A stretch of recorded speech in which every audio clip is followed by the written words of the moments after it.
Carl, Joe from Bradford asks, what body parts can you live without? He wants to know. He's obviously having sleepless nights thinking about this. What, so... With a brain. He's coped this far. Yeah, I did a bit of an experiment on this, right? Brilliant. It's my job at home to wash up, right? Suzanne does... She gives you all the really big responsible ones. Yeah. She sort of like pays the bills and wires the house. And you go, what can I do? And you can go, well, you can go and play with the worms in the garden. Yeah. So anyway, so it's my job to wash up and that, right? And I thought to sort of make it interesting and stuff, I thought, I wonder if I can do it, right? If I didn't have any thumbs. And so what did you do? So I just sort You of sliced off your thumbs. I just sort of held them in, and it's amazing how, like, it took me ages. Just having that one thing gone. Well, it's part of our evolution, the opposable thumb. Basically, that's when we soared. These are milestones in human evolution. The opposable thumb, the forward-facing eyes, the upright. These are massive things in taking us out of the animal kingdom. And one day, Carl, you'll walk upright. But what do you mean about eyes facing forward? You mean before we got here, there was people whose eyes were looking in their head? So, when you were doing this experiment, washing up, you say that you found it difficult, it took you ages. So you didn't just give up once you realised how essential thumbs were. No, you actually washed up everything. I just think of Suzanne walking in and Carl's there, just covered in water and very liquid suds, standing on a pile of broken crockery. Yeah, plunging his face into the sink every 30 seconds and just swishing his head around.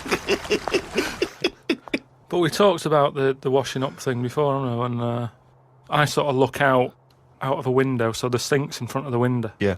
And that's why I quite like washing up, because I can just look out onto the street, see people going past. There's like a local homeless fella called Franco. You know, I look out that he's all right and everything. Sure. But I was looking across the way, right, and there's some there's some Chinese people who live in a flat, right, really small flat, and they're up till all hours. I don't know what they're doing. But they decide to back up at about 3:30 in the morning. And that. They're always really noisy and that. But above them, there was some woman, right, who the sort of bedroom is on par to our kitchen, right? Yeah. So I'm sort of washing up, Yeah. and I sort of look across and see this woman with like, you know, no pants on and that, no bra and that. Naked. Yeah, just That's the word you're looking for. yeah. She's just wandering about, you know, on that. So I was like, oh, what's going on here? So I carried on washing up and that, right? And kept looking, and then I was looking and she looked at me, right? So we made eye contact. Sure. So I was like, oh God, right? So what I thought the best thing to do was sort of drop me pants a little bit. just a little bit, just like, you know, I had boxer shorts on and that. I thought if I just show a little bit of sort of arse cheek, then it's kind of like, right, we quits. Right? I don't understand the thinking. So Suzanne's watching the telly, right? I think she was watching Sex and the City or something. Yeah. She sort of turns around to see how I'm getting on with the washing up, right? She sees me with, like, my pants sort of down a little bit with my arse out. She said, what are you doing? I said, don't look now. I said, but there's a woman over the road, right, with no pants on and that. She caught me looking. I'm just giving her a bit back. I love the fact that he explains the rules and Suzanne's meant to go, okay. That makes sense. But I don't. So hang on. So you showed a bit of your arse. You turned presumably to show the arse. So Well, waggled the arse at the woman. I had to lift it up a little bit on the draining board. What? Hang on though. What did she do? Did you register her reaction when she saw a bit of your arse? What happened? When she saw my arse, Yeah. Well, then I wasn't looking because I thought, in a way, I don't want it to look like, well, I've seen a bit of your stuff, here's a bit of mine. I just Right. thought, at the end of the day, I caught a glance of you. It's only fair. You've had a bit back. You know, I'm not You making see, a big deal out of I it. genuinely think James Stewart missed a trick here in Rear Window. Yeah. This would have been, you know, a much better film had James Stewart just popped his pants down. It would have given a whole new meaning to the title Rear Window. Yeah, exactly. It's tricky though. I seem to be surrounded by people like that. Remember that film, that Sliver or something? Okay, right. When they've got video cameras. Yeah. I'm just looking onto everybody's world and just seeing what people are getting up to. There's nothing wrong with that. Brilliant. That's why I like washing up. We were talking about famous mantras and sayings and things. Yeah. Never has a Manc said so much to so many that means so little. Brilliant. So you can have that on your headstone. Rupert. Your little round headstone. Rupert's in the Isle of Man. He says, I don't know if you knew this, Carl, but apparently octopus's testicles are located in their heads. Yeah. But then, to me, that isn't that amazing, because at the end of the day, an octopus, really, all it is an head, isn't it? So everything it's got has to be in the It has to head. be in the head. It'd look daft if they dangled down below. Right? So all it is, I mean, there's a lot Hang of on a minute. facts. It'd look daft if they dangled down below. I'm wondering, but that could almost be the B-side to B-side to Knob at Night. I could eat a knob at night. James Round says, Carl, if you could be anyone in the world, who would it be? Dead or alive? Why would you choose to be a dead person?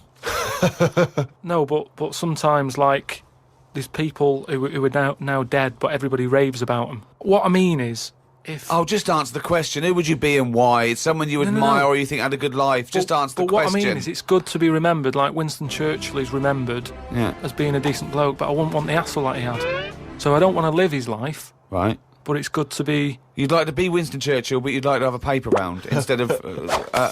Saving the world. yeah. Well, that's what I mean. But is he saying whose job would I want to take on? It's not that complicated. The question is this: if he could be anyone in the world, who would Carl be? That's the question. That's all the information I've got.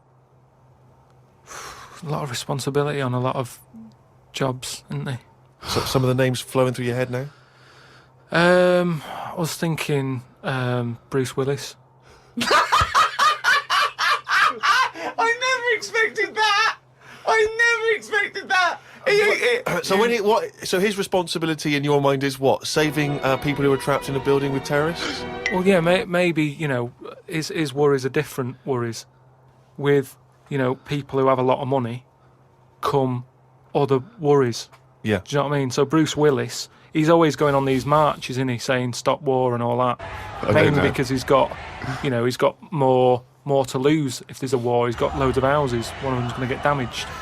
Whereas if you're poor, you've got the one house. If there's a war, it's like, oh, just end it all for me then. I'm sick of it anyway. Do you know what I mean? Sure. So Whereas Bruce, yeah. With successful life and happy life, there's more for you to lose, is what I'm saying. Right. Like at the moment, because I've finished a job that I've been at for 10 years, right?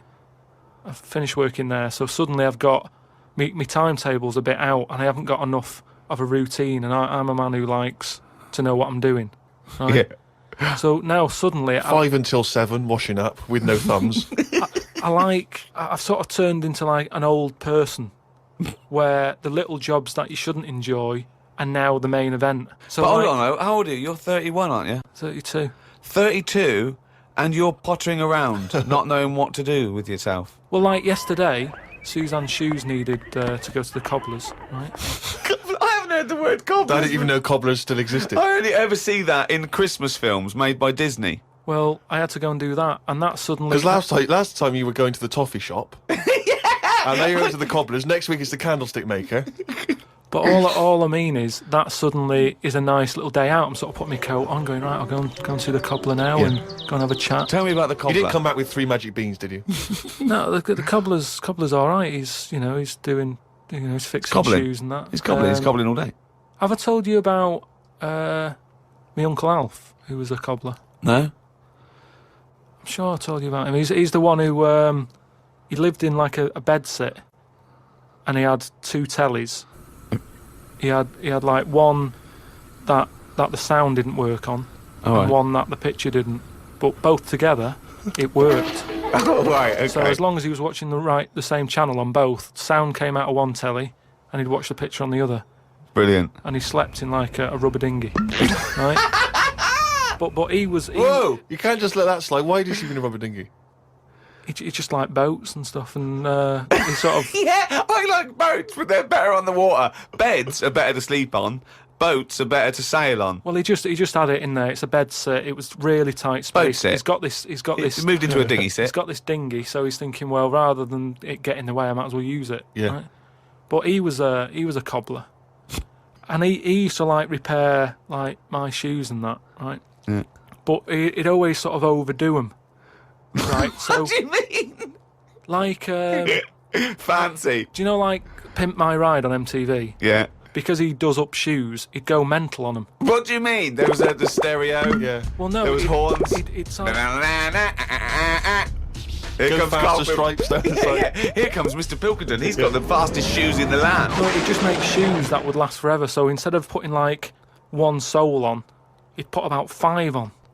So it looked like one of them built-up shoes that you never see. He'd just put loads of stuff on. They'd last forever, but they did. But they look because like I was- orthopedic shoes. Yeah, yeah. It just like suddenly I was like 6'7" whenever he'd sort of sorted my shoes out.